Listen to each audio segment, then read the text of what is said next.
Vivian Vance's last on-camera interview reduced an entire studio crew to tears. Vivian Vance entered the world as Vivian Roberta Jones on July 26, 1909, in the quiet farming community of Cherryvale, Kansas, a tight-knit town where life moved at an unhurried, predictable pace. Her parents, Robert and Euphemia Jones, were determined to raise their 6 children with discipline and old-fashioned values. In a house constantly filled with chatter, footsteps, and good-natured sibling rivalry, young Vivian learned early how to stand out and make herself heard. When she was 6, the family moved to Independence, Kansas, a bigger town that offered fresh possibilities.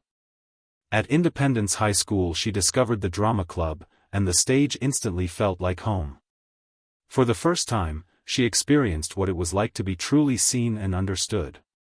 Unfortunately, her mother strongly disapproved of any acting ambitions.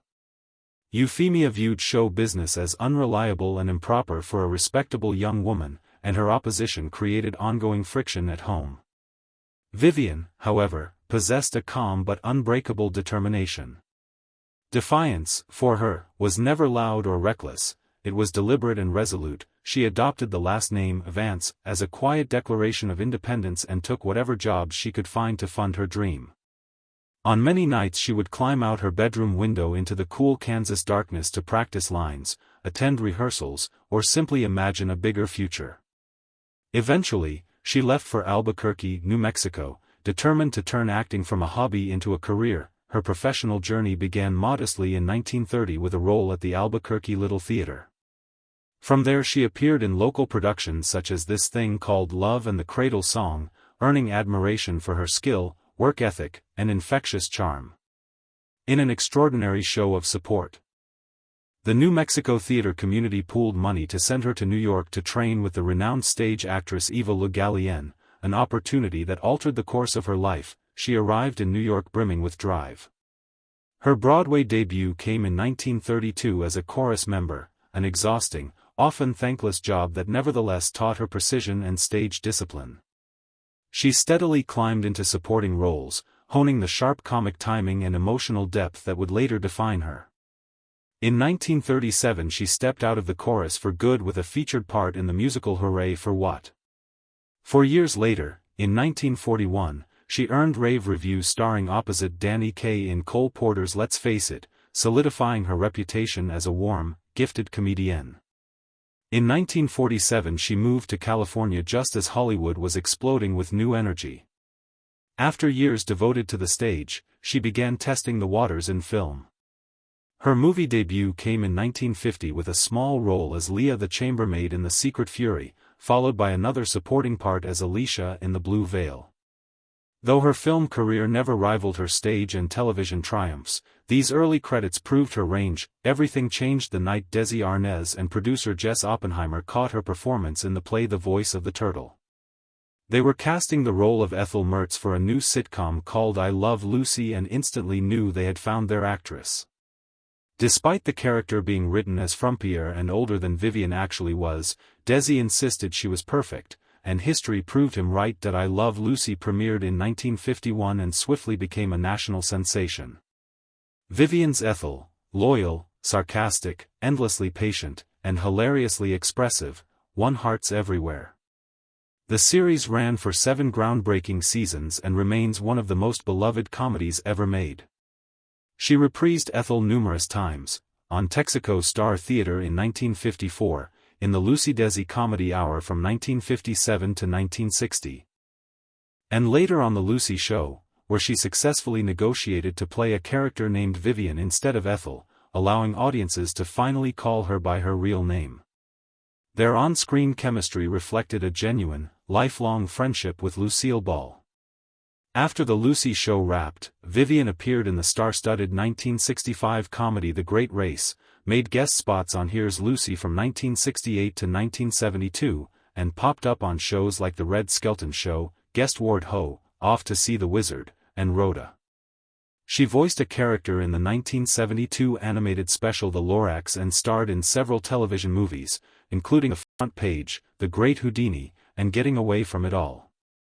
Her very last on-screen appearance as her beloved alter ego came in the 1978 special Lucy Calls the President, followed by a final acting role in the short-lived series Sam that same year. On a personal level, Vivian's life was filled with as many ups and downs as any script she ever read. She was married 4 times. Her first marriage, in 1928 to Joseph Dan Neck Jr., ended after 3 difficult years as her career began pulling her in directions a young marriage couldn't survive. In 1933 she wed George Koch, a union that lasted longer but eventually buckled under the demands of her rising career. They divorced in 1940. Her third marriage in 1941 was to actor Philip Ober. Though they shared a profession and the early years held promise, the relationship grew increasingly volatile, strained by clashing temperaments and the pressures of fame during the I Love Lucy era. They separated in 1959 after 18 turbulent years. In 1961, at age 51, she found lasting happiness with literary agent and publisher John Dodds. His calm, supportive nature brought her the stability she had long sought. The couple settled in Connecticut, far from Hollywood's spotlight, and built a peaceful life together. Tragically, in the midst of this serene chapter, Vivian faced her toughest battle, a diagnosis of breast cancer, followed years later by bone cancer. John remained steadfastly by her side through every treatment and setback. In 1977 she suffered a debilitating stroke that left her partially paralyzed, and her health continued to decline. Yet even as her strength faded, she agreed to one final interview, an intimate conversation that has since become legendary. She spoke with quiet honesty about her journey from a small Kansas town to television immortality, admitting she never expected to be remembered at all. She reflected on the weight of being eternally seen as Ethel, the funny sidekick who cleaned up everyone else's messes while privately struggling to know her own identity. With tears in her eyes, she credited Lucille Ball with saving her life more than once, describing a friendship that made them both braver and stronger. She spoke candidly about body image struggles, the loneliness that lingers after the cameras stop, and how laughter had often been her only armor. "If I ever made anyone feel less alone," she said softly, "then everything was worth it." Her voice grew weaker toward the end, but she refused to stop until she had said all she needed to say. When the cameras finally cut, there wasn't a dry eye in the room.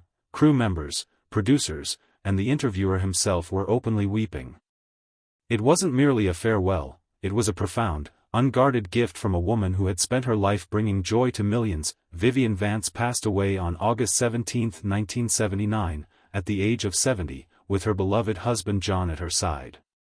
Her legacy, as a trailblazing comedienne, a loyal friend, and a woman of quiet courage, continues to touch hearts decades later.